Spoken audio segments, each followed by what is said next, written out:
I would like to extend my thanks to the entirety of the Holocaust Lecture Series committee for inviting me. It is truly an honor to be able to come and speak on this topic and share it with all of you tonight. I would like to give a special thanks to Josep Carrero, with whom I have been corresponding electronically. I would also like to give a most special thanks to Ruth Tanner, who has shown me your lovely city, to Domingo Martinez, who showed me your fabulous university. So again, it is an honor to be here, and thank you for having me. Tonight's talk is divided into two unequal parts. The first part deals with, the first part is an overview of the historical reality and cultural manifestations of Republican Spaniards in Nazi camps, and that is the shorter of the two parts. The second part, the longer part, deals with the reality and representation of the female Republican struggle against Francoist and Hitlerian nationalism. I would like to begin by stating that regarding the subject of Spaniards deported to Nazi camps, the surface has just begun to be scratched. In today's talk, I will particularly address the small body of corresponding cultural production. Furthermore, I will ultimately speak to the matter of female Republicans deported to Ravensbrück. Not only is the phenomenon of Spanish Republican deportees significant for its historical relevance for regaining a voice, breaking silence, combating oblivion, and recovering memory, but also the cultural import is staggering. One of the first issues I would like all of us here today to ponder is when Republicans became the other, when they were stripped of their Spanishness and hence unworthy of rights and protection under the laws of New Spain. I would also invite us to consider when women in contemporary Spanish history became resistance, when they were empowered to fight for their rights and the rights of others. If we look for those key moments when these two diametrically opposed realities began, I encourage you to join me in considering the validity of the following.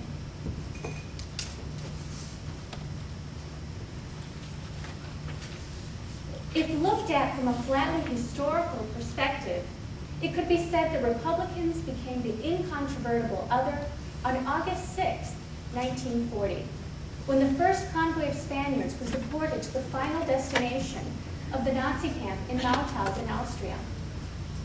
Another possible date could be that dastardly day in 1938, when the Patronato por la Reducción de Penas por el Trabajo forced Republican ex-combatants come prisoners of war to redeem themselves through hard labor. Yet I would offer to you that perhaps the stripping of Republicans of their nationality and rights, accorded citizens, took place with the military uprising that set the Spanish Civil War in motion on July 17, 1936. Let us briefly contemplate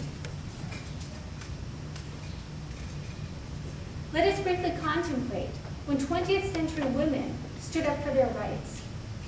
I will propose that it was not when they fought on the front lines as milicianas in the first months of the Civil War, nor when they were resistance in the French underground, nor after they were deported to Nazi camps and sabotaged the munitions factories. I will propose to you that Spanish women were empowered to fight for their rights and the rights of others when they were accorded rights under the Second Republic.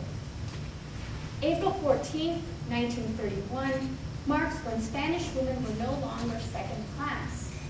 Yet this governmentally sanctioned empowerment would be short-lived. For March 28, 1939, marks the nationalist so-called liberation of Madrid. By April 1939, women were non-entities to the new Spanish state. In this talk, we will follow the itinerary of how individuals and a collective went from being empowered to being powerless, how those who had gained voice were silenced, first by Francoist nationalism and subsequently by Hitlerian National Socialism.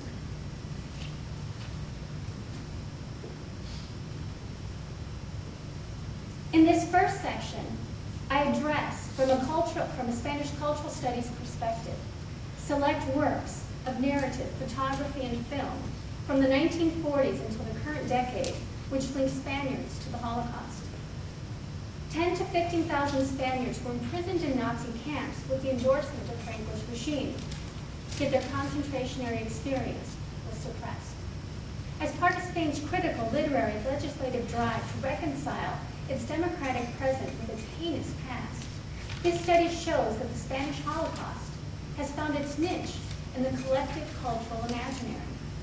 These works subvert the Francoist and Hitlerian concept of otherness as they underscore the human connection and astoundingly draw hope for the future of humanity. The works I studied denounce a totalitarian past and privilege, hence vindicate the Republic, both its ideals and people, in extraordinary spaces and times. I refer to the Iberian soil of New Spain, the France of the refugees and exiles, the German and Austrian camps of concentration and deportation.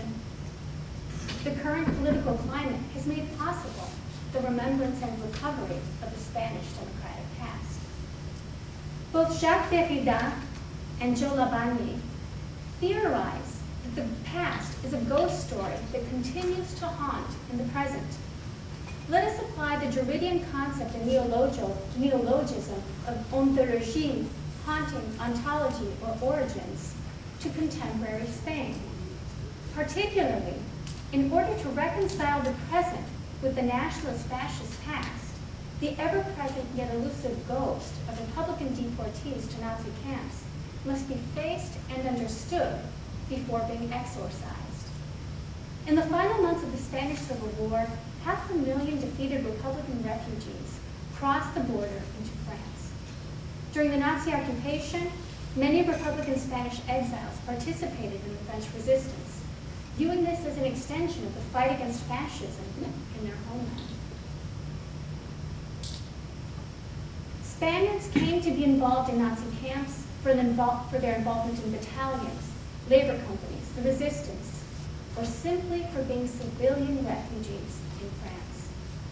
Due to the fact that Republicans were placed in every office of Mauthausen and they carried out underground activities, organizing, planning, concealing documents to later expose the Nazis, this particular camp is emblematic of the Republican cause and the collective fight against fascism, both Hitlerian Nazism and Francoist nacionalismo.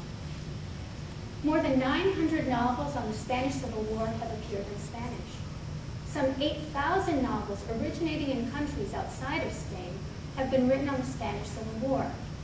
Clearly, the subject matter of the Spanish Civil War has a vast tradition in narrative form, which is certainly not the case for what Eduardo Pons has termed the Spanish Republican Holocaust. In the immediate post-war period, there was a handful of unrecognized works by camp survivors, testimonials, novels, poetry. Since the late 1970s, many more survivors, most of whom are Catalonian, have also documented their strife. It is not until the late 1990s and the first decade of 2000 that critics and historians begin to show serious interest in the exile, deportation, and incarceration of the defeated Republicans. Legislative efforts of the last 10 years are also bent on recovering Spain's democratic past. Most recently, the December 27, 2007 Law of Memory was passed. In May 2005, Spain's president, José Rodríguez Zapatero, presided over one of the events at Mauthausen for the 60th anniversary of the liberation of the camp, commemorating it for the first time in Spain's history, officially recognizing the Spanish presence in the Nazi camp. Yet little has been done to truly raise consciousness. Zapatero has stated that memory is the best means of carrying out justice. Spain is still grappling with recovering a democratic memory, as well as Republican undercurrents and clandestine movements during Franco's regime, not to mention reviewing and setting right the persecution and injustice during the regime on Iberian soil. In spite of being eclipsed by events in Spain, such as the unearthing of mass graves, identifying the victims of Franco's mass executions, and providing remuneration and justice to the victims' families, as well as revisiting sham trials and clearing the names, of Republican so-called criminals, the Republican concentrationary past is also a most pressing matter. This past must be faced in order to reconcile it with the present, in order to exorcise the hauntological ghost of thousands of Republican Spaniards deported to Nazi camps for having been considered stateless, political orphans by Franco's Spain, previously the geographical locus they had once called home. This subject matter is not solely a previously suppressed part of history, but rather it is becoming a recurring theme that pervades all fields of cultural production and hence must become an established area of Spanish cultural studies.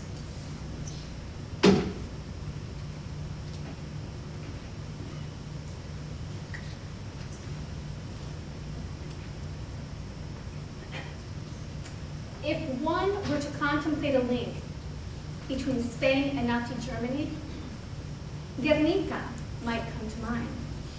Guernica is the vast city bombed by the Nazi Luftwaffe's Condor region in 1937. Guernica is also the title of Pablo Picasso's painting that has become synonymous with the protest against authoritarian violence. We need only glance at photos of the devastated city, proof of Nazi nationalist collaboration. A lesser-known work, also by Picasso, titled Spaniards Who Died for France, also protests fascism, as evident in the depicted insignia of the skull and tibias. Yet in addition, it memorializes the Republicans who fought in the resistance. But how is it the Republicans exiled in France could be deported to Nazi camps? Their deportation was justified by the hegemonic forces by labeling the Republicans un-Spanish. As non-Spaniards, they had no country, neither in the geographic nor political sense. These countryless individuals were orphaned, without a space to turn to, without a government to protect them. Feminist activist and researcher committed to unearthing the truth, Montserrat Roch, interviewed Ramon Serrano Suñer for her 1977 publication, Catalonians in Nazi Camps. Serrano Suñer, Minister of Foreign Affairs and Franco's brother-in-law, in his memoirs, feigns ignorance regarding Nazi genocide, and when interviewed by Roch, denies having had an active role in displacing civilian Spaniards to Nazi camps. Nonetheless, he affirmed his admiration for the Nazis. Arriba, the official publication and voice of the Falange, in the September 26, 1940 issue, applauds the meeting with Hitler on its front page with the headline, Serrano Suñer met with Hitler yesterday. Mons Hermengo and Ricardelius, in the convoy of 927, showcase the irrefutable proof of Serrano Suñer's responsibility and culpability when on July 9, 1940, through his undersecretary, he replies to the Spanish ambassador in Paris regarding the Republican refugee situation. I quote, "As soon as shortly we are certain of the repatriation of all those that matter, we won't care about the remainder." In Mauthausen, The Horror on the Danube, David Wingate Pike distributes the accountability and affirms that Spanish prisoners of war were transported to the Austrian camp because, I quote, "First, no government, Franco's, Bedan's, or Hitler's, cared whether they lived or died.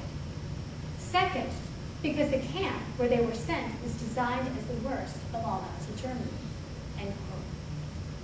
The record of 7,186 Spaniards in Mauthausen does not take into account those who arrived dead, were murdered en route, or were immediately transported to the crematorium without being assigned a number. 90% of deported Spaniards were sent to Mauthausen, and at one point, Spaniards constituted 60% of its inmates. Hence, this infamous Austrian camp will be eternally linked to the Republican cause. My chosen texts can be divided into the products of the first-hand concentrationary experience and fictionalized accounts. These works are committed to reconciliation, to the idea of acknowledging the past, vindicating history's losers, seeking justice, and deterring future genocide. These works explore the historical phenomenon of deportation, that political orphanhood that made extermination possible, and communicate an experience that is at once singular and plural, unique and universal, individual and collective. The universality is rooted in the orphanhood orchestrated by nefarious hegemonic forces. By highlighting the human connection, be it fraternal or maternal, the condition of orphan is faced and overcome, while denouncing the system that severed and devalued human ties.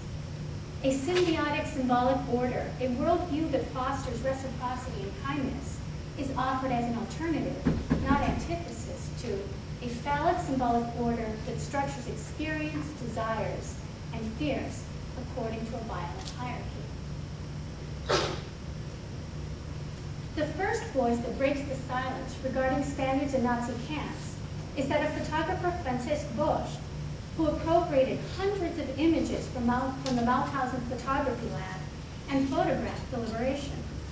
Bosch's images, published in the French Communist press in the summer of 1945, as well as his testimony at the Nuremberg trials as the only Spaniard to testify, bear witness and give voice to those silenced, victimized, and repressed by totalitarianism. The photo of the Republicans in the days of liberation before the signs proclaiming the socialist youth's victory and mission to crush Franco attest to Bosch and his colleagues' youthful idealism. Little did they know that Franco would rule another 30 years. Former Mauthausen inmate Joaquima Maquinella, as a man of letters and ideas, has left behind a treasure trove of poetry, narrative, and correspondence, now housed at the Manresa Archive. As an intellectual of his time and a survivor of a death camp, Amat was certainly affected by existentialism.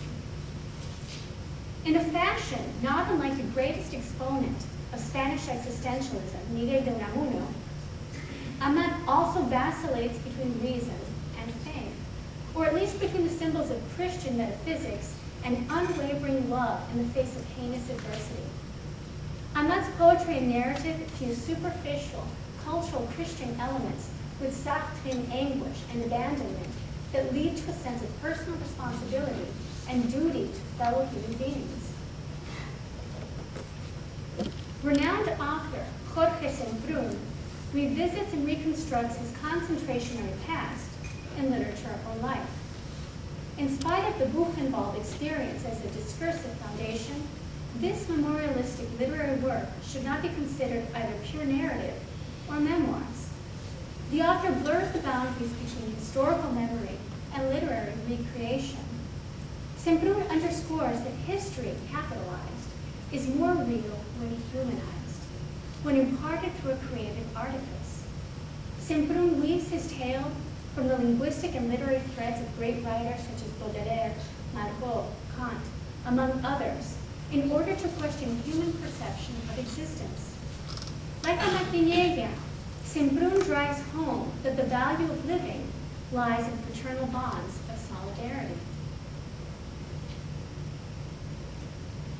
The following works are the products of authors and filmmakers' engagement with moral issues that can be extrapolated from Nazi genocide. Merced Rodoreda's short story, Night and Fog, portrays death as a feminine space, a gendered refuge in the face of cruelty, adversity, and aggression inherent in a violent hierarchy, elucidated by feminist psychoanalytic theories on the phallic stage. The first-person narrative follows the trajectory of an anonymous concentration camp deportee whose utmost desire is to surrender to the uterine refuge of death. Night and Fog weaves in and out of various paths, an achonic itinerary that lands the protagonist's narrative in a camp longing for the only humanized solace he can muster. Hence death, feminized, provides womb-like shelter in metaphorical amniotic limbo where suffering fades to oblivion. Antonio Muñoz Molina's Sefarad, a novel of novellas, showcases marginality, displacement, and the futile search for belonging in its tale, O You Who Knew. This 40-page narrative work contextualizes diasporas of Hispanic Jewry, the most salient of which is the 1492 expulsion of the Sephardics from the Iberian Peninsula. The novella departs from a 20th century phenomenon, the conceding of Spanish citizenship to Hungarian Sephardic Jews, descendants of those expulsed 4.5 centuries earlier. The plot initiates in Hungary, where the mother and sister of the protagonist, Isaac Sarana, are seized and transported to an extermination camp. Isaac's literal and metaphoric itinerary on cars, boats, trains, takes him everywhere and nowhere, finally to reside in Tangiers as a self-marginalized cripple, denying his Jewishness while guarding his Spanish, not Hungarian, identity as dearly as the memorabilia cluttering his office at the Cervantes Institute. Héctor Faber's 1991 film, Memory of Water, funded by the Catalonian Institute of Cinematography, interweaves a fictional survivor autobiography with documentary footage of the camps, while it fuses the filmic genre with artistic and poetic elements in order to create a hybrid work whose contradictions force the viewer to intellectualize the tension between voices and images on screen.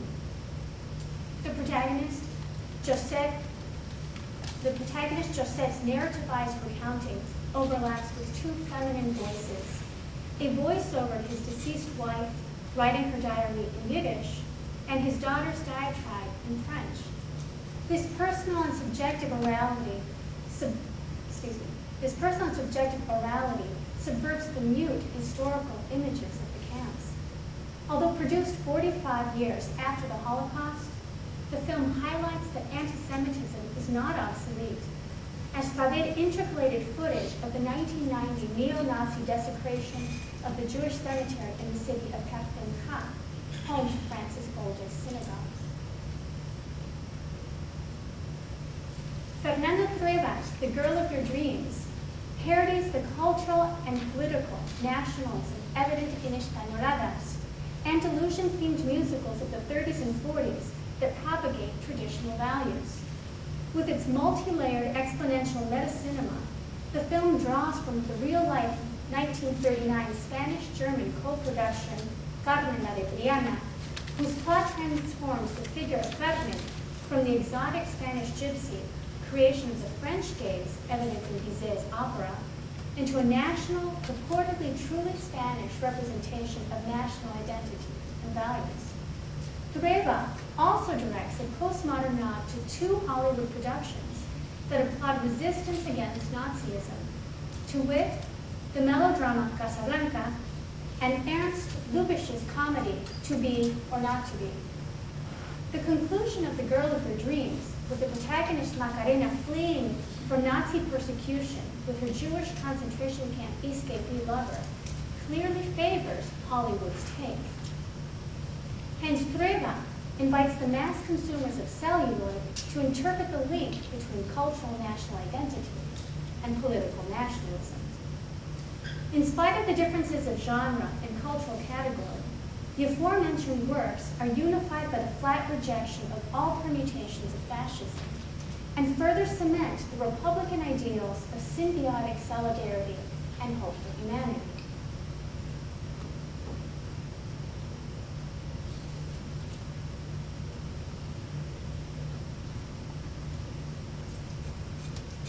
I would like to begin the second part of this talk by showcasing the concept of voice and underscoring that having a say is linked to the construct of home and belonging. Without a voice in one's own governance, one is but chattel. Let us recall one of the initial inquiries. When did Republican Spanish women begin to fight for their rights and those of others? Throughout human history, gender has been yet one more basis for marginalization. When considering citizenship, the issue of gender is frequently overlooked. One need merely turn to the groundbreaking document, the Declaration of the Rights of Man and Citizen of 1793, following the French Revolution. Although the document did in fact pave the way for the 1948 Universal Declaration of Human Rights, in which human refers to all human beings and the human family, The former 18th century document thought of only half the human population. I will address the problematic negotiation between rights, both the exclusion from and fight for rights, based on matters of citizenship and nationalism, and those linked to gender. When considering exile, marginality is gravely compounded if the exiled individual or collective is female. Femaleness intensifies countrylessness, homelessness, and statelessness. Until the early 20th century throughout the world, women were without a homeland or a state that granted and protected their rights as individuals, rights that from a 21st century first world perspective are often taken for granted. Although Virginia Woolf could never have known that her 1937 epistolary essay, 3 Guineas, would be considered the foundation for feminist approaches to war, the British author affirms, I quote, "As a woman, I have no country. As a woman, I want no country. As a woman, my country is the whole world." Hence, Woolf denounced phallocentrism and patriarchy inherent in nationalisms and looked to an internationalist approach to feminism. Gender, for Woolf, conflates with Marxism, and that one must organize in her own class, and posits fascism, national supremacy, and warmongering as distinctly masculine. Adolf Hitler, in his August 11, 1935 speech, would agree, I quote, "I am convinced that nobody in the world can attack our right again. We want peace and reconstruction. But just as we want peace, so the other nations ought to want peace. He who wishes to disturb our peace will no longer fight against a nation of pacifists, but against a nation of men." When Woolf composed the essay as the Spanish Civil War raged, it is fair to say that the latter half of the 30s was rife with competing political agendas and ideologies. On the one end of the spectrum stood nationalism and fascism, as evident in Hitler's Reich, Mussolini's Italy, and Franco's soon-to-be nationalism in Spain. On the other end were communism, socialism, and anarchism. As the Victoria Abril character Florin states in Within Garanda's 1996 film on the female militia during the Spanish Civil War, Libertarias, I quote, "I'm an anarchist because I believe the individual is everything and the state nothing." Precisely because of times that focus on individual rights and freedoms that include the entirety of the human population, not only half of it, history has witnessed certain waves of women's political engagement. Because the Republic had nullified patriarchal underpinnings, divorce was legalized, as was civil marriage, women had the right to vote, education, work opportunities beyond female professions, women were active in the Republic. Women fought, literally took up arms on the battlefield because they could feel a sense of patriotism, of duty to a geographic and governmental entity that considered them as worthy. If we ponder Woolf's query, what does our country mean to me, a woman, an outsider? It becomes clear that before the Republic granted them rights and protection, Spanish women did not have a country. So when 500,000 Republican Spaniards became refugees in the winter of 1938, the Francoist government claimed that they were not Spaniards and had no country.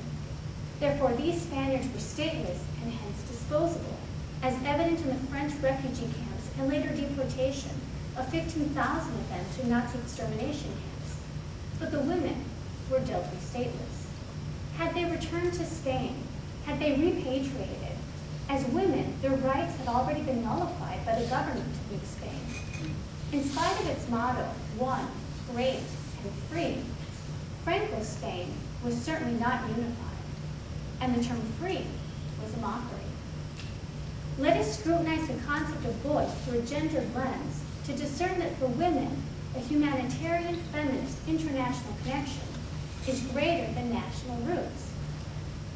Female survivors of Ravensbrück, Marcela Nietarra, Neus Català, and those interviewed in the testimonial tome regarding resistance and deportation profess their moral and political ideology by highlighting the fact that human bonds supersede all other duties. Feminist psychoanalyst Julia Priscilla notes that there's a conflict between the rights of man and the rights of citizen, and claims that the quality of humanity should override that of citizenship. Female Republican testimonials communicate strong convictions and political commitment based on the certainty of having had a say in governance that protected common well-being. Teresa Pons, in the journal Emancipación, Emancipation, conveys feminist thinking that predates the Republic. I quote, "Revolution is our path, and only in a socialist government will we see the fulfillment of our desire of emancipation and the effective recognition of our rights. When women are considered equal to men, submissiveness will disappear. Let us fight for the total liberation of our sex. Society cannot be perfect until the spirit of inferiority has disappeared from among us." End quote. Within history, when women's voices are not the ventriloquism of warfaring masculine voices, they tend to privilege the well-being of the collective. When discussing a feminist approach to war, we must understand that feminism recognizes and deconstructs an existing structure of power that favors the select group. That power structure is rooted in privilege, say, influence based on gender and a gendered way of regarding experience. As Laura Kaplan has observed, women's wartime roles as caretakers constitute an archetype that supports patriarchal militarism.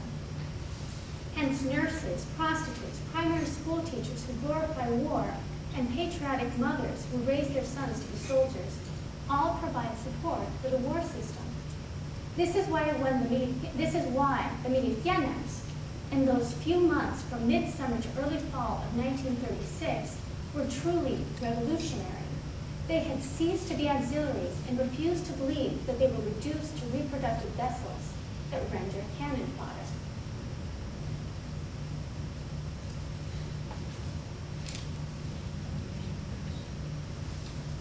As Jodi York states in her study, "The Truth About Women on Peace," all wars are fought against the weak, the different, and the other, all of which are symbolically women.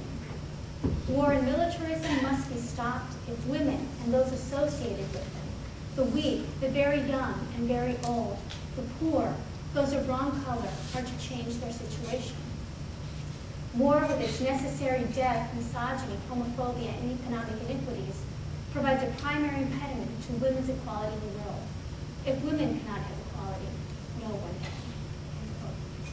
Because the Republic was based on equality, regardless of socioeconomic class, gender, ideals, Republican women literally took up arms against fascism, against a way of thinking that stripped them and others of their rights. So Republican women like Neus Catara and Mercedes Terga were women who fought against dehumanization and abuses of power. If held under scrutiny, let us consider that socialism, communism, and anarchism, in theory, undermine an absolutist approach to government.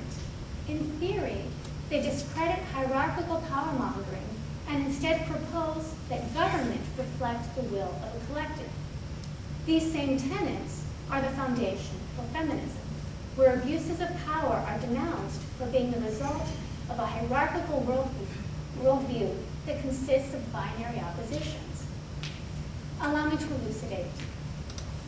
Examples of binary oppositional thinking include us, them, good, bad, man, woman, right, wrong, worthy, unworthy. Hence, if we look at the Republic and what it stood for, we see that all mattered, all were deemed worthy of rights, consideration, and protection, not privilege under the law. This is clearly the case in feminist thinking, where supremacy falls outside of its ideological parameters, and there's a perpetual denunciation of inequality that leads to abuse. Therefore, it is not surprising, given the conditions afforded by the Republic, that women were sure in their rights and had the conviction to fight for the common good, which included their own. For women, the Republic meant having a voice. Republicanism, which confers rights and protection to all, cannot coexist with fascism. Fascism is undeniably androcentric and andronormative, meaning male as the standard, as the center of experience and symbolic order, and patriarchal, meaning structured hierarchically in the masculine. Fascism excluded women from power. The war, dictatorship within Spain, refugee status in France, and Nazi occupation during exile all gagged Republicans. But women, because of their gender, were doubly silenced, doubly marginalized, and considered truly powerless. Yet those who internalized a sense of worth, those who felt that they continued to have a voice, refused to accept a passive role, a muted existence. It is about these women and their representations that I will speak. Vicente Aranda's 1996 film, Libertarias, Female Freedom Fighters, features a gallery of female characters that span the gamut of socioeconomic strata, ages, interests, and female professions, only to be unified by, as the title indicates, their fight for freedom. The plot begins at the onset of the war when a group of anarchist libertarias liberates a brothel and recruits the prostitutes. A young nun also initially, unwittingly, joins the militia women. These newly recruited freedom fighters are no longer subjected to literal and metaphoric phallocentrism as their itinerary takes them from the brothel and the convent to the battlefield to fight for their rights and those of others. Yet the film concludes with the silencing of all, as evident in the penultimate sequence. On the front lines, several militiamen bring the lamb to roast, yet the militia women protest. The gallery of female characters, Maria the ingenue and convent novice, Pilar the leader, Florin the cripple, and Charo the prostitute, identify with the young animal. This innocent to be sacrificed, not unlike the paschal lamb, foreshadows a lugubrious end. Maria the novice flees and seeks asylum in a nearby stable. Through her eyes, the viewer has turned to the Republic, anarchism, and fighting for rights, be they human rights or particularly women's rights. The screams Maria hears are ironic for both the viewer and Maria, who believe it is the lamb screaming as it is sacrificed. Yet to Maria and the viewer's horror, as becomes evident that the elevated vent, grasped by bloody hands, those being sacrificed are Maria's comrades. A Moorish soldier, assaulting on behalf of the nationalists, slices Charo's wrist before gruesomely slitting her throat as Maria looks on, paralyzed with fear. Another Moorish troop erupts into the stable, dragging Florin, bites off her ear, and after a bitter and bloody struggle, pierces her chest with a dagger.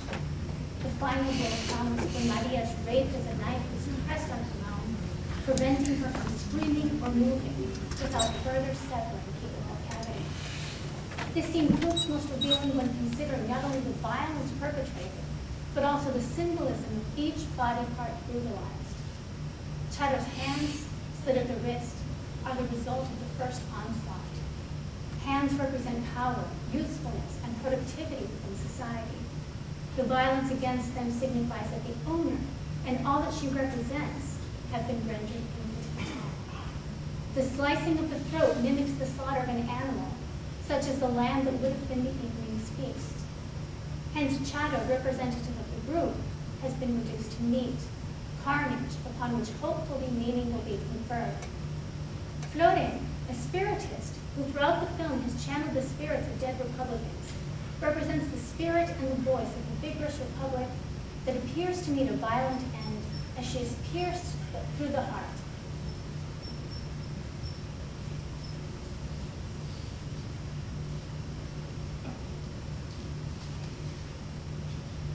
Of course, the assault on Maria poignantly communicates that the loss of innocence and silencing in the future, budding with promise. The final sequence takes place in a makeshift prison brimming over with wounded, drives home the powerlessness of the Republic, Republicans, and particularly female Republicans, as Pilar, the wise leader, recruiter of the Libertarias, and Maria's mother figure, lies in a cell with throat slit from ear to ear, sacrificed, voiceless. Pilar thus represents the silencing of women by the new hegemonic order. Let us briefly consider the plight of Republican women who remained on Iberian soil following the nationalist victory. One particular space will forever be associated with the female Republican cause during the immediate Francoist regime, Ventas Women's Prison in Madrid. This edifice, built under the direction of Victoria Kent, was a model institution with one goal in mind: social integration. The premises of Ventas had never been punishment, but rather rehabilitation. Its interns were not prisoners, or at least not until the late spring of 1939, when Madrid's population increased by 200,000 nationalist troops, whose primary goal was to secure the capital, to ferret out dissidents of rebellion, or what today is termed insurgency, before Franco, the general of generals, could take over. Regarding Ventas and the role of Republican women, several works reflect and circumscribe the gendered reality of nationalist oppression and persecution.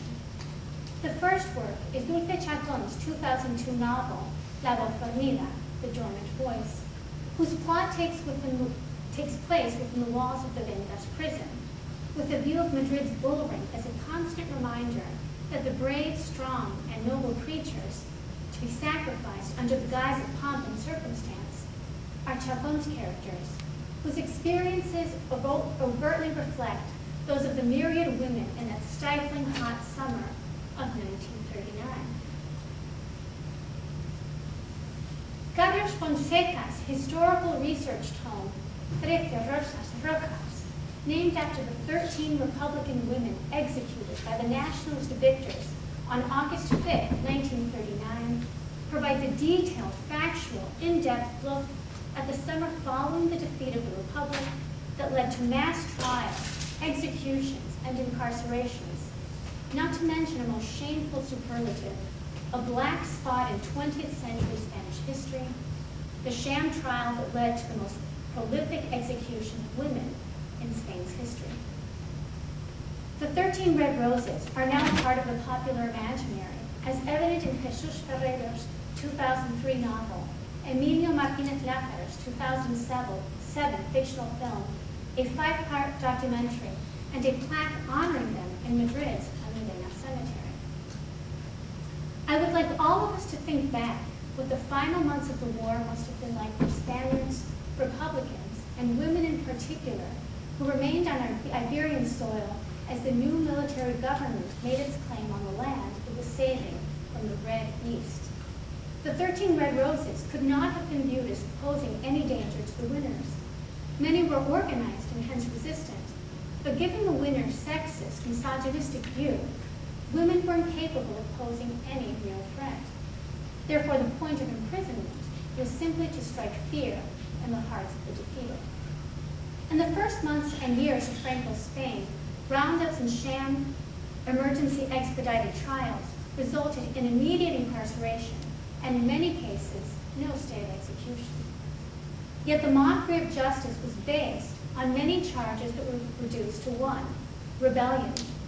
This travesty of justice was carried out daily at the Plaza de Salezas by the so-called Liberation Army, in Orwellian doublespeak, if ever there was one. Although the 13 Red Roses were institutionally snuffed out, the memory of them persists. We know that their execution marked a dark day in Spanish contemporary history, when the systematic stripping of rights, when the state-sanctioned accusation of unpatriotic and traitorous truly stood for another concept: un-Spanish. This nationalist concept of the domestic enemy deemed all Republicans, whether on Iberian soil or elsewhere, as stateless. If we look through the lens of women's history, what is clear is that in spite of the nationalist rhetoric that idealized women as saintly mothers modeled after the Virgin Mary herself, innocent virgins in the flower of their youth, angels of the hearth who loomed over the domestic sphere, the harsh reality boiled down to the fact that Reds, regardless of gender, could be summarily executed pursuant to a farce trial. It is no wonder that refugee Republicans took part in the French resistance as an extension of the fight for their homeland.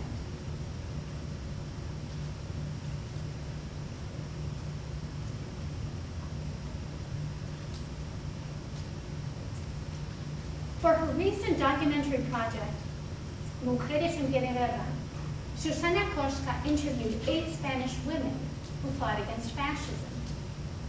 Sara Berenguer was a member of the International Fascist Solidarity Group, propaganda secretary for Free Women, exiled in 1938, and active in the French underground.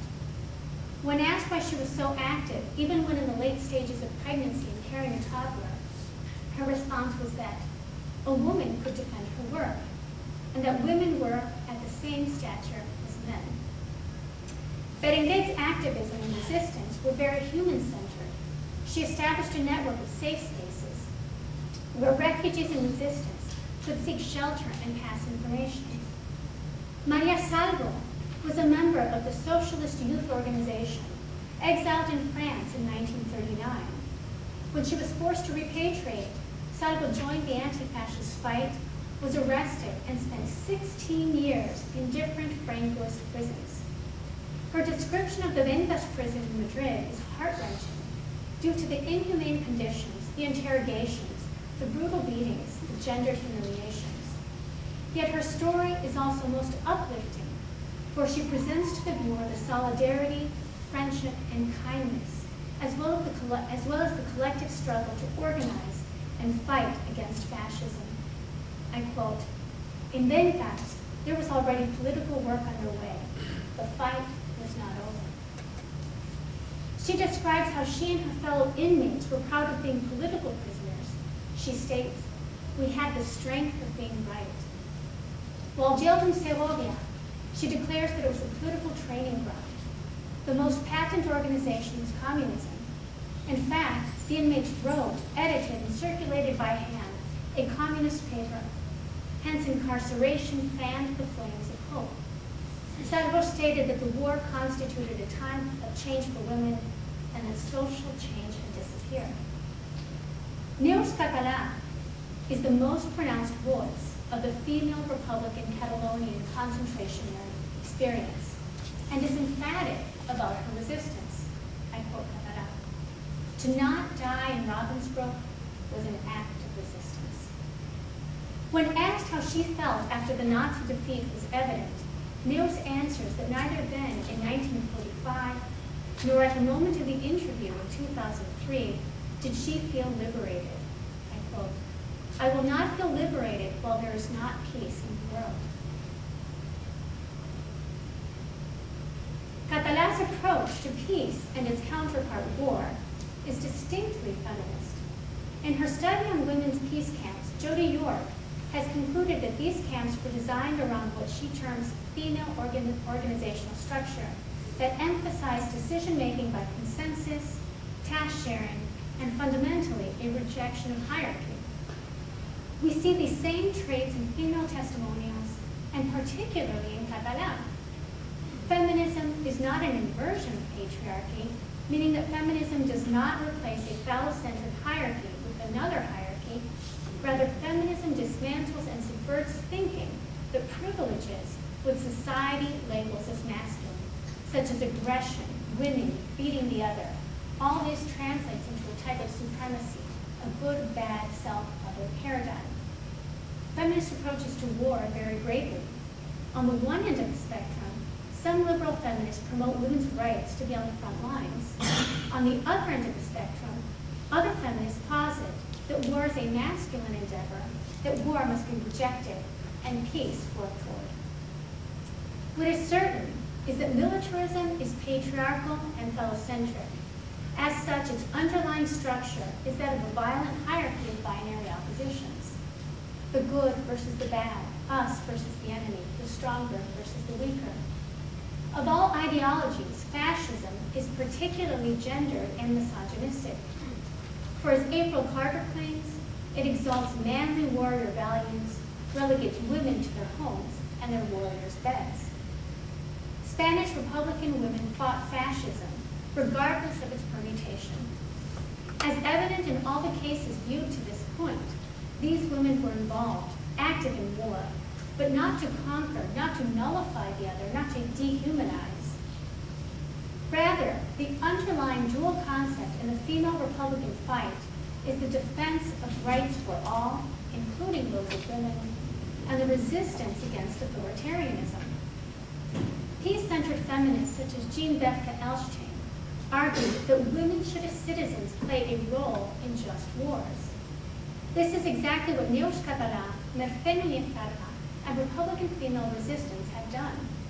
By studying them and their role in history, we're contributing to gender-sensitive research that, as Spike Peterson argues, I quote, both deconstructs androcentric male-is norm accounts by locating invisible women and incorporating women's experiences and perspectives in the study of humankind, and reconstructs them by rethinking relationships of knowledge, power, community, and developing feminist epistemologies, end quote. When studying Republican women's anti-fascist struggle, we must not only acknowledge their contributions to history, but also must understand that their approach to war is curiously peace-centered. In her introduction to Regarding Resistance and Deportation, Neus Català addresses her explicit narrative. I quote, "Why do we address you, friendly reader, after 7 decades? Why not sooner? Why now? Because many emulators of fascism and millions nostalgic for a certain past are presently running loose throughout the world, in spite of the fact that civilized people thought them debilitated forever." End quote. Català goes on to make explicit her suspicion of the technological advances in armaments and the sophisticated instruments of war that can grace life. That danger can surprise us again, she writes.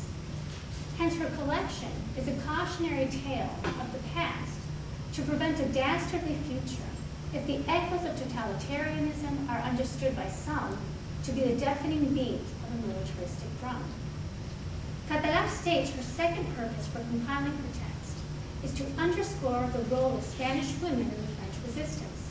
She states, "With their hearts burning with humanity and patriotism, and with their minds lucid, they risked their lives and those of their people as a complete offering to humanity."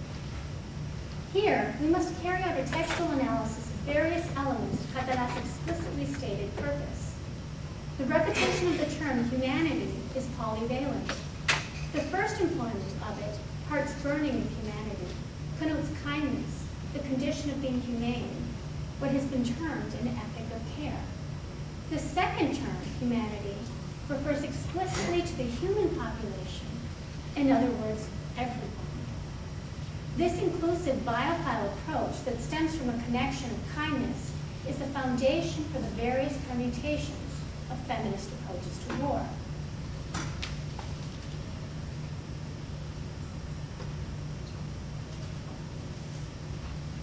Català boasts of her solidarity, both with other women and all humanity. I quote, "Since the advent of the Republic, we began to break the archaic molds of our condition. We learned many things: to state our own opinions as women, to search for the paths to political and social justice. We had to invent ourselves, and we did. The anti-fascist fight could not do without us. We were and are fraternal with all, with women who want a new world." Neus Català's name is recognized as the voice of the female Republican deportation. Her story is being heard, as is evident in popular articles, interviews, and filmic reports, as well as in a handful of scholarly publications. I would like to turn to a less heard voice, whose identity is clearly gendered, but whose identity markers regarding space, geography, and national origins must be understood as that both Catalonian and Catalanista. Mercedes Farha published her testimonial, "The Dog Catcher's Wagon, a Catalonian Woman in Ravensbrück," in Catalan, not Castilian.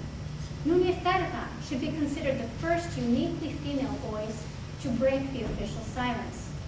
Her 1980 testimonial, republished in 2005, is the genesis, if you will, of the recovery of the voice of the female Republican ex-deportees.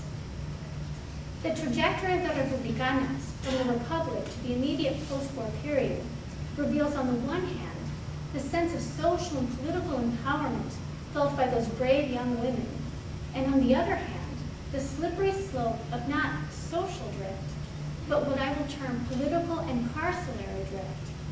If we simply look at the case of Nunez Ferran, who went from being Nobel laureate Pablo Neruda's secretary and administrator within the Communist Party, to being incarcerated at the Ventas Women's Prison, to crossing the Pyrenees only to be interned in a refugee camp, to then land at the Nazi concentration camp at Ravensbrück, we see that within less than a decade, Mercedes' situation went from bad to worse. From political prisoner in what had been her homeland, to an undesired countryless woman in France, a land riddled with its own anti-Hispanic sentiments, and occupied by an unparalleled fascist force, to a human being that Nazism tried to reduce to nothing but a number, an insignificant speck among the morass of what has often been termed the dead among the living. Because of her part in the resistance, with the Agrupación de Guerrilleros Españoles, the Spanish guerrillas, she and 11 comrades were apprehended by the Gestapo in May 1944, resulting in her deportation to Ravensbrück. On the one hand, Nunez's account reflects the universal feeling of sorrow melded with helplessness and empathy for an innocent, and all innocents victimized. On the other, she identifies with a particular group and makes manifest her catalanismo by celebrating her right to compose and disseminate her testimony to fellow Catalonians in her native language. Her conclusion as well underscores Catalonian nationalism as she draws on the poetry of Joan Maragall, emblem of Catalonian heritage. Key to understanding Nunez's work is the paradox of the inseparable link between the particular and the universal, of one's own experience as the reflection of that of others. Because for Nunez Ferran, the pain of others is her own. She underscores the human bond and evinces empathy with an other and solidarity with a collective.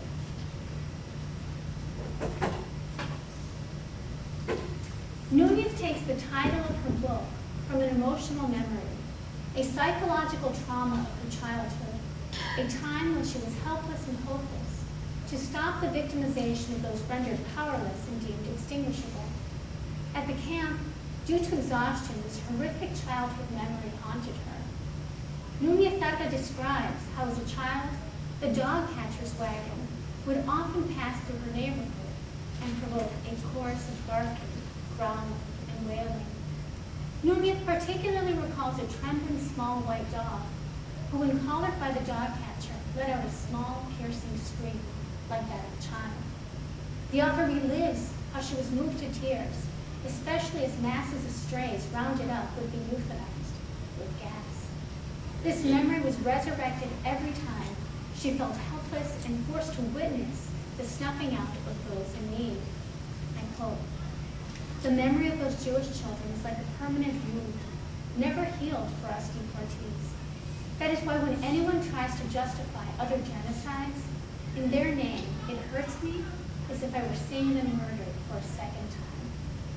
In the final months of war, Nunez tells, prisoners were selected for extermination. Nunez was tuberculotic at the time, perhaps delirious, when witnessing the cruel selection of prisoners condemned to the gas chamber. Almost as if in a film montage, the camp scene memories infiltrated with a voiceover echo of her childhood. The author narrates, "The commandant lifted his index finger and pointed to Madame Nou. They gassed them," said the woman standing before the dog catcher's wagon. Hence, two paths are fused by emotional memory. Testimony is not incontrovertible fact, nor is it creative fiction. But the resurgence and resurrection of memory, concentrationary memory, should be considered truth. The personal essential truth to which I refer is not dissimilar to that contained in great works of literature. The longing, suffering, and joy recounted in both the fictionalized and fact-based representations of concentration camp experiences, are a way of coming to terms with the unimaginable past. By narrating the preterite, by weaving in and out of the interstices of memory, by revisiting various pasts, both a personal and collective, unique and universal story is told. This survivor Robbins book evinces what has been termed l'écriture féminine, a gendered mode of writing, not structured according to hierarchized binaries, a written verbalization that stresses the value of the quotidian, not the monumental, that values intimacy and universalisms rather than the saliency of one. Hence, Núñez's tale should be considered a collective memoir, a recovery and remembrance of intersecting lives. In Núñez's 125-page tome, there are no chapters, no formal divisions other than paragraphs and triple spacing to demarcate another radius within the layered concentric circles of memory. Núñez, narrating self, moves in and out of the preterite when she lived her late 20s and early 30s, when she defied the Nazis and planned escapes. Yet Núñez's memories are a clear testament to the final quarter of the 20th century. Franco was dead. The 1978 Constitution was in place, and Spain was soon to join the European Union. The narrative frame established a climate of security and freedom, and freedom of speech, within which the fight against fascism could be recounted.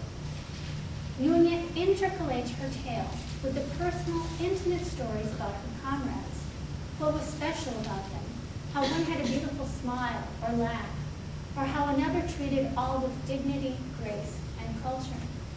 If this were for narrative, Núñez's point of view would be considered unreliable, for at times the author narrates which she did not witness, such as when her fellow deportee, Amantegui, escaped, was assisted by French peasants, was given a bicycle to search for in Jolomakis, the underground guerrilla fighters, and years later went to Cuba to fight in the revolution. The overriding sentiment throughout the work is the author's solidarity. She states, "There is nothing in the world as powerful as the fraternity of those who fight together." Núñez views herself as one who did her part, just as did others. She refers to fellow resistance in a truly egalitarian, asexual fashion. She does not underline the Spanish Republican female experience as a gendered fight, but simply as a transnational, transgender, anti-fascist phenomenon. Certain archetypes reveal themselves in concentrationary literature. Allow me to touch on three in Núñez's work. Many Spanish concentrationary works provide a description upon arrival at the camp of fellow inmates, of eyes, faces, and bodies who foreshadow what awaits them. What tends to ensue is the letdown, the realization that to look into the eyes of a seasoned fellow campmate was to look in the mirror in the not-too-distant future. Astoundingly, Núñez does not describe despair upon arrival, but rather hope, for she considers the seasoned prisoners, and I quote, "a miracle of the deep conviction of having fought for a just cause. In their eyes was a light that could be interpreted as, in spite of everything, a human being can still be human." End quote. Núñez recounts myriad examples of solidarity and resistance. One particular incident stands out. Prisoners of various nationalities were sent to work at a factory with free German laborers. The Nazis put on the show of attempting to remunerate the prisoners in the presence of the free workers. Payment for services rendered would imply that the prisoners had chosen to work. The political prisoners united, refusing to partake in the farce that would serve as Nazi propaganda of humane treatment. They firmly believed their captivity spoke to their quixotic conditions. Their vociferous refusal to accept the funds naturally led to brutal reprisals. Yet Núñez proclaims, "We had just shown that we were anti-fascist fighters. We proudly held our heads high. We were beyond fear. It is the most powerful feeling there is." Free German workers commended the efforts and stated that Hitler was not German. Núñez writes, That day, I understood the meaning of international proletariat. That was one of the happiest days of my life. Núñez's final paragraph poeticizes the return to life, the reintegration, just as Amat does in his conclusion to K. L. Reich. Just as Semprún's literature of life reconciles memory with living. Núñez Targa concludes her tome with a quote by Joan Maragall, emblematic poet of Catalonian language, heritage, and clearly, resilience. Núñez Targa insists that one must, and I quote, give oneself fully to life, to walk beside those who go forward, without allowing themselves, as Maragall states, to be led to the tranquil, neat waters of any harbor. The Maragall quote utilizes the metaphor of not stagnating, not capitulating, of being true to one's own convictions. This is why finally, in 1980, 5 years after Franco's death, and 6 years before her own, Núñez commits pen to paper, gives body to her memoirs, and breaks the silence regarding the Republican female concentration in reality. Núñez Targa's text is not simply an indictment of Nazism. It is a severe recrimination of abuse of power that dehumanizes, of authoritarianism that robs individuals and collectives of their lives, their ideas, and their identity. Her testimonial must be understood as a cultural call to arms, a manifesto of authenticity in the face of institutionalized repression. She is reclaiming her voice and that of others like her. As a woman, as a Republican, as a Catalonian, by speaking and being heard, she is claiming her place in contemporary Spanish history. So I would like to conclude this talk with an invitation to inquiry. For those of you whose intellectual curiosity has been sparked, I encourage you to delve into Spain's concentrationary history and contemporary cultural reflections in order to exorcise the hauntological ghost of thousands who lost their dreams, their ideals, and their lives in Nazi camps.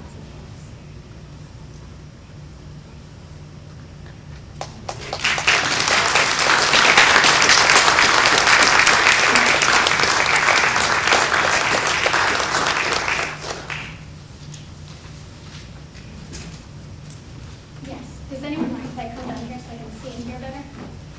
Yes. Where would you put La Pasionaria in all of this schema of yours? So any question?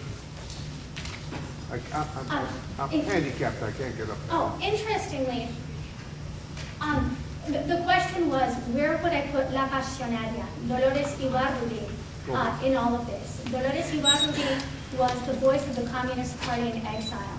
She lived in Russia following the Spanish Civil War. Amazingly, one of the things I did do, one of the things actually removed, was an entire paragraph of very salient female figures during the Republic. So the idea that the Republic did actually produce women who left their mark, and that is what I would do with questioning. You know, her final blow against fascism was the loss of her only living son, Ruben, in Stalingrad in 1942, ironically enough. So yes, so I did want to include Pasionaria, but... Thank you very much.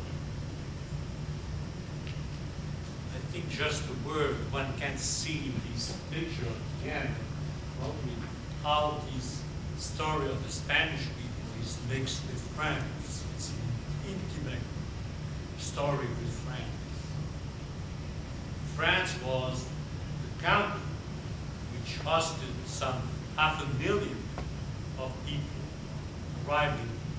In fact, half of them remained permanent in France, which is a big number. It's a 250,000. So it's intimately linked with France. Some of the Spaniards came to Mexico, but there were not many of them in number. So most of them remained in France. I'm happy that you showed this at the end.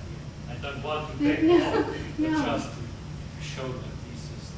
And this is actually the first monument erected to Spaniards in the Nazi camps. I forget from when year, but it's from the 70s. So this is actually a very momentous thing. There's also one in Mauthausen. but this one is very significant.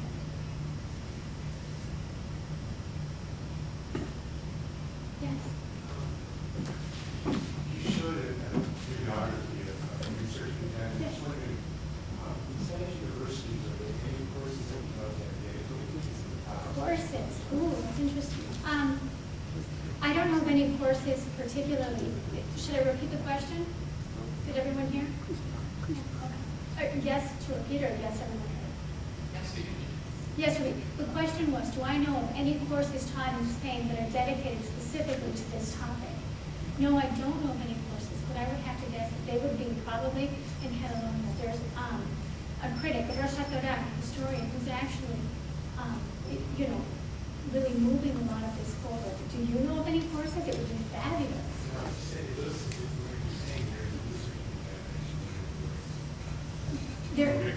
There is research being done. There isn't anything that actually specifically addresses the idea of cultural reflections. Actually, that's the research that I'm working in community. I have half of the book done already. So, and I think that's actually what I found fascinating why I chose the topic, that you see the topic in different genres of different cultural categories, high art, popular art, and it's very interesting that it's beginning to form part of the cultural imaginary, and it should actually have a corpus of corresponding research, and it should become an established area of study, hopefully.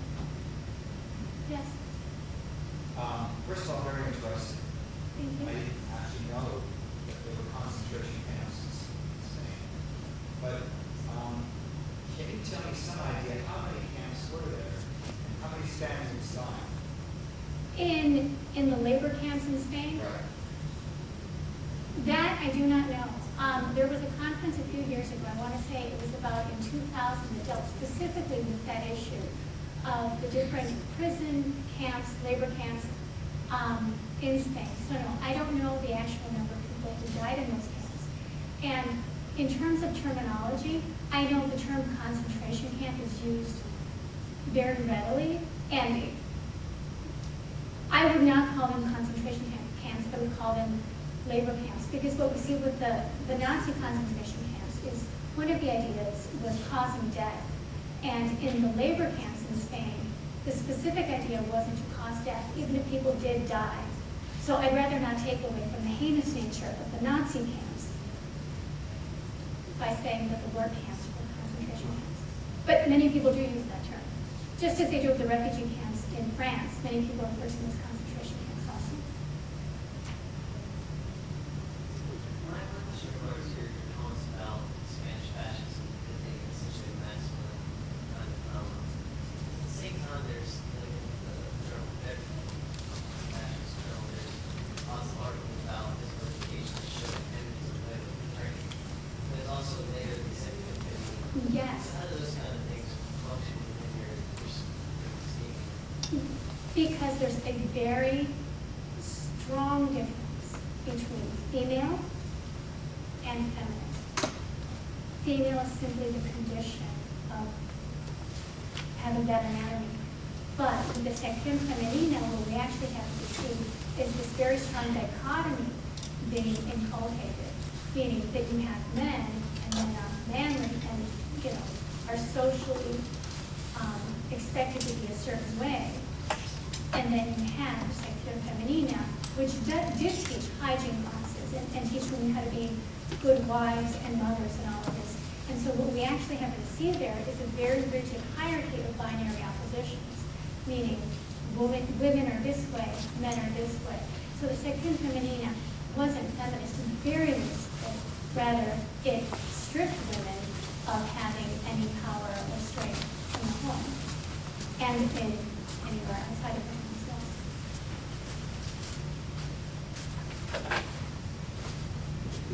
Do you disagree? Do you? Well, it's just the fact that there is such kind of a militant aspect of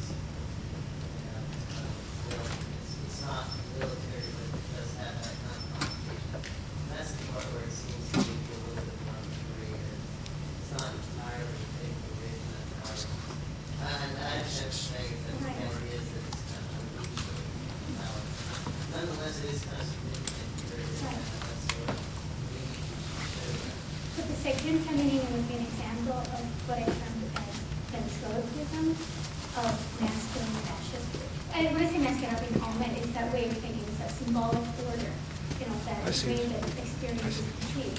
And the second feminina certainly was carrying out this whole ventriloquist project of expecting women to behave a certain way, but expecting women to behave a certain way after the time. So the idea of nullifying any rights really is what a second feminine did. Women were expected to be faithful wives, mothers,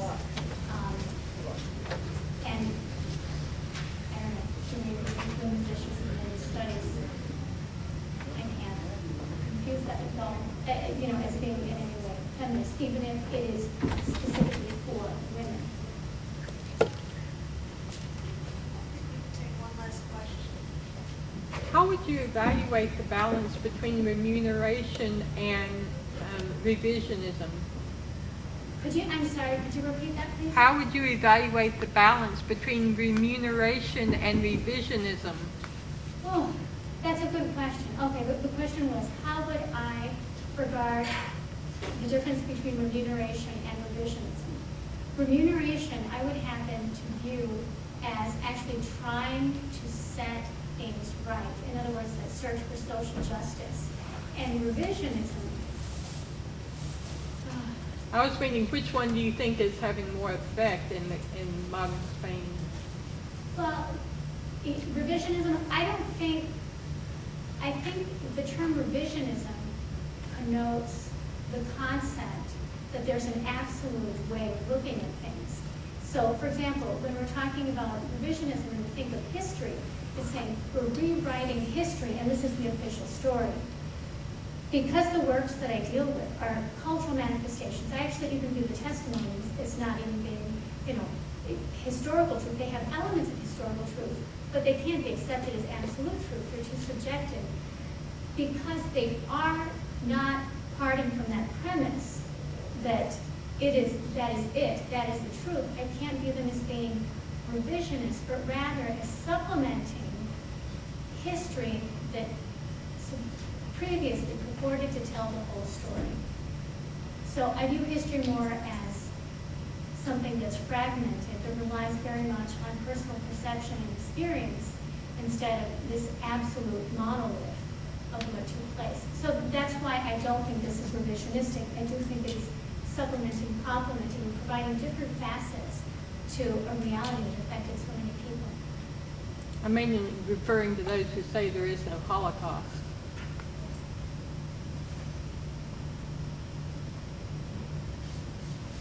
I don't even know how to address when people would say that.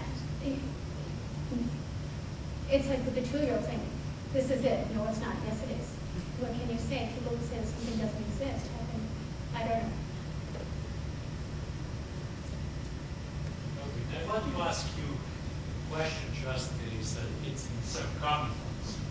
I appreciated very much in one of your slides, where you say that there was very different cultures mixing in the captivity, Yes.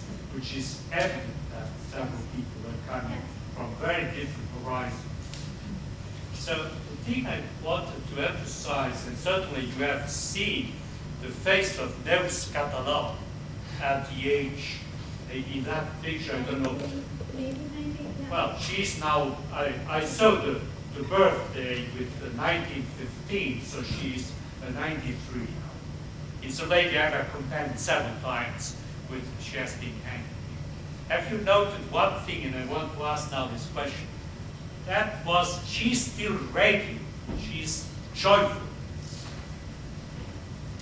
And what she has been going through is extremely, we know how degrading for humanity it was. So these people are extremely interesting in that respect, is that they do not bring revenge in them. They bring hope. And that I wanted. Do you feel that way? Absolutely. It is that when I started all of this, That is the most extraordinary element of anything.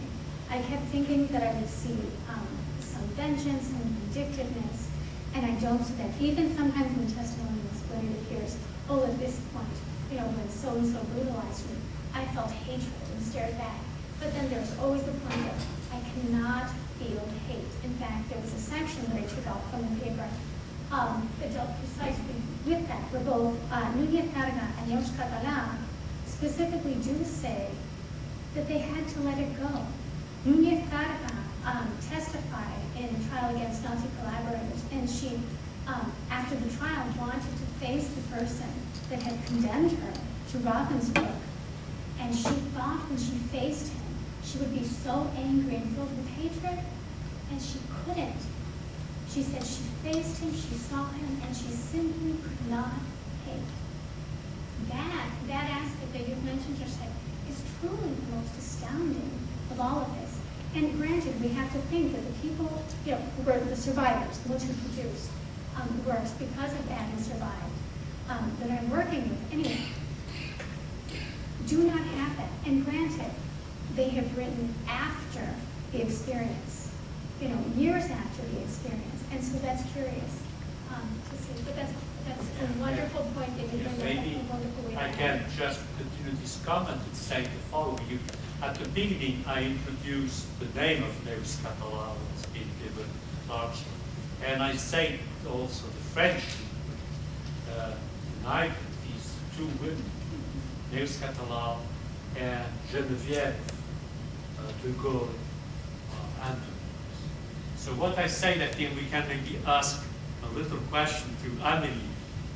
I know, and you haven't told me, but you know much better than I do, that Geneviève had a strong action during the life after the captivity, helping people around her, which is the same we say for Neus Català.